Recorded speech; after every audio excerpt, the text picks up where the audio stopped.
terjadi perundungan. Jangan takut bila kamu diejek, diganggu, diancam, dan sebagainya. Hai Bunda, saya Syasha. Saya akan menceritakan kembali cerita tentang katak yang berani. Ada sebuah kolam di tengah padang rumput yang luas. Hiduplah katak di kolam itu. Salah satunya bernama Koko. Koko adalah katak yang pemberani dan kuat.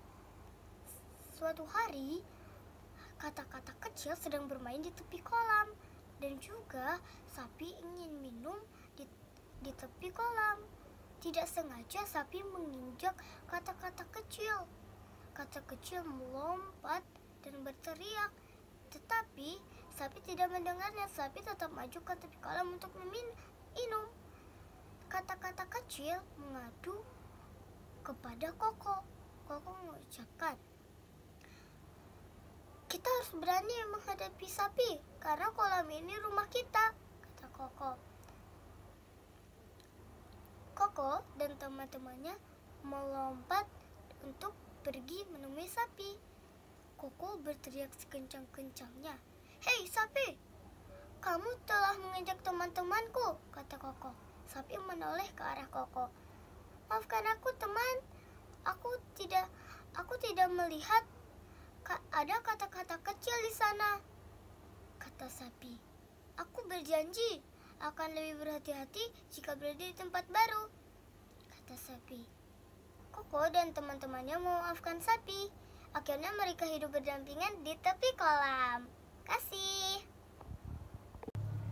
Hai Bunda, saya Syasha. Saya akan membacakan cerita ulat bulu dan kupu-kupu. Di sebuah taman hiduplah seekor ulat bulu. Ia memiliki bulu yang lebat dan berwarna hitam. Ia tinggal di bawah pohon yang rindang daunnya. Dengan begitu, ia dapat memakan daun-daun itu dengan mudah. Suatu hari, seekor kupu-kupu terbang di taman. Ia melihat ulat bulu sedang memakan dedaunan. "Hei, ulat bulu, tubuhmu sudah gemuk. Bagaimana kamu bergerak dengan badan yang gemuk?" Ulat bulu menjawab, "Hei, kupu-kupu yang cantik, aku makan agar tubuhku menjadi sehat. Nanti aku akan menjadi kupu-kupu yang cantik sepertimu." Beberapa hari kemudian, ulat bulu berubah menjadi kupu-kupu. Ia memiliki sayap yang indah. Kupu-kupu yang kemarin mengejeknya pun meminta maaf. "Maafkan aku teman, aku tidak seharusnya mengolok-ngolokmu," kata si kupu-kupu menyesal. Ulat bulu yang telah menjadi kupu-kupu maafkan temannya. Kini mereka berteman dan terbang bersama. Tamat. Father, ayah. Mother, ibu. Dokter, anak perempuan. Son, anak laki-laki.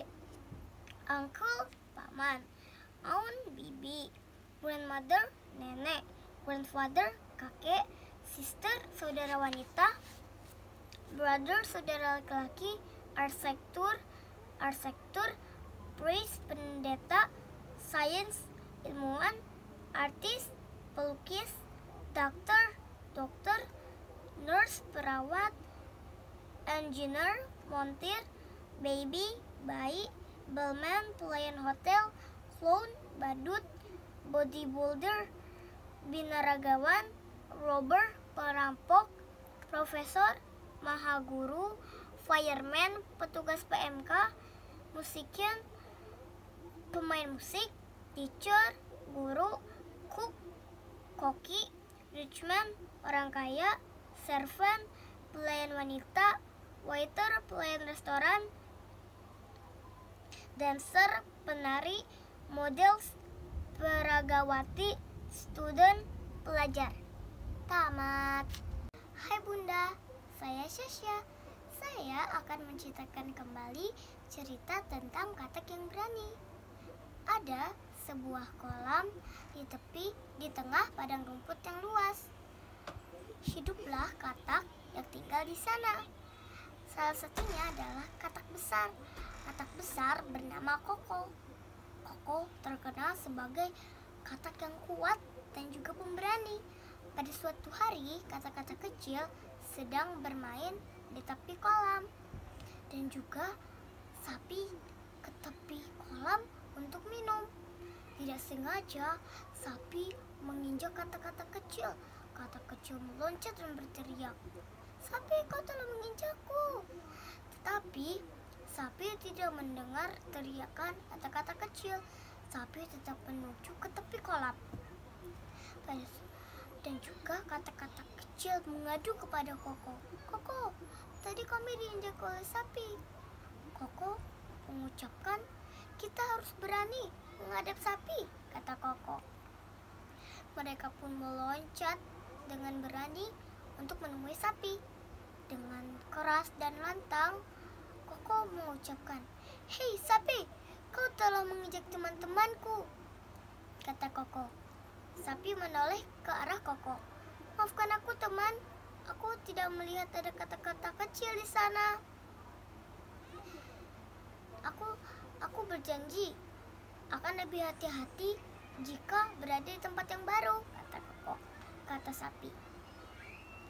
Koko dan teman-temannya pun memaafkan Koko, maafkan sapi. Akhirnya mereka hidup berdampingan di tepi kolam. Tamat.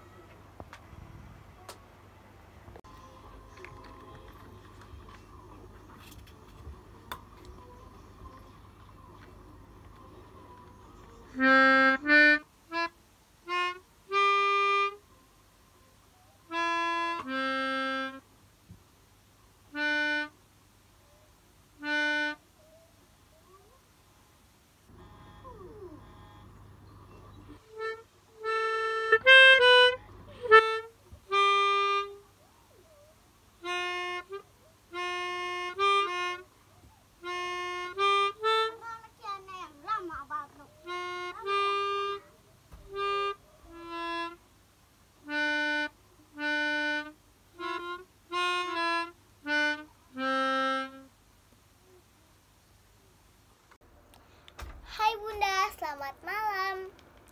Saya akan menceritakan cerita saya. Di sebuah kandang pada sebuah peternakan yang luas, ada seekor induk ayam yang sedang mengerami telur-telurnya. Hari berganti hari. Tidak terasa, satu persatu, semua telur-telur itu menetas menjadi anak ayam yang lucu.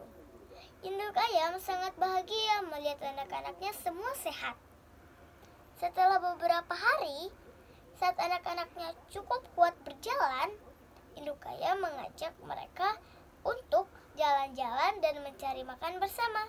Mereka hidup bahagia. Hai Bunda, saya Syosya. Saya akan menceritakan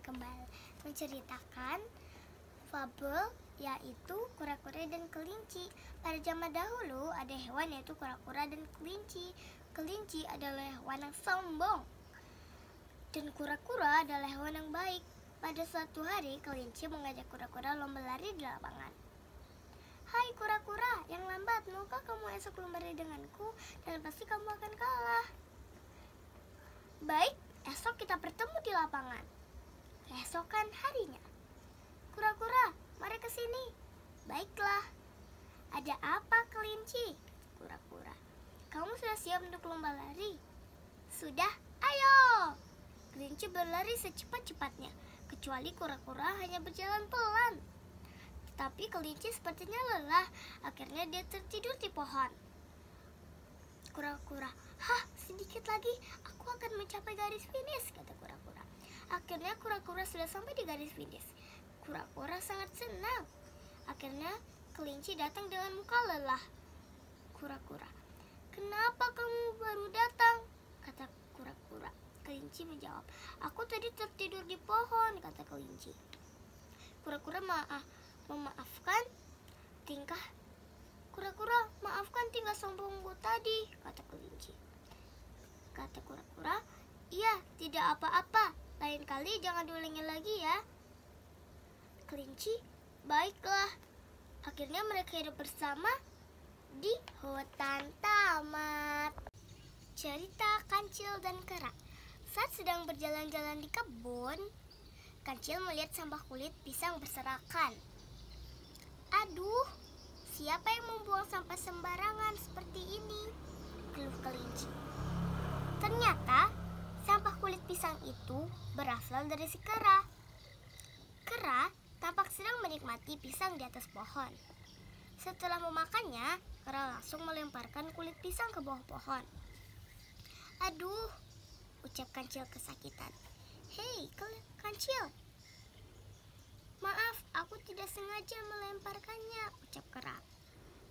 "Kera, kamu tidak boleh membuang sampah sembarangan," sahut Kancil. Memangnya kenapa? Terserah aku dong. Mau buang kulit pisang ini kemana?" sahut kera. "Kamu tidak boleh seperti itu, Kera. Kulit pisang ini bisa saja membuatmu terjatuh," Kancil menasihati. "Ah, aku tidak percaya. Ini hanya kulit pisang. Tidak mungkin dapat melukaiku," jawab kera. "Perbuatanmu sangat tidak baik, Kera. Kamu dapat merusak lingkungan dan dapat melukai orang lain kalau membuang kulit pisang sembarangan," ucap Kancil. "Sudahlah, Kancil. Pergi sana. Jangan mengganggu waktu makanku," ucap kera kesal. Kancil pun meninggalkan kera sendiri di kebun. Saat pisang pada pohonnya habis, kera pun berusaha memanjat pohon lain. Namun saat ingin pindah, kera terpeleset. Ia terjatuh karena kulit pisang yang tadi ia buang sembarangan. Kera pun menyesal. Ia seharusnya menuruti nasihat Kancil tadi. Tamat.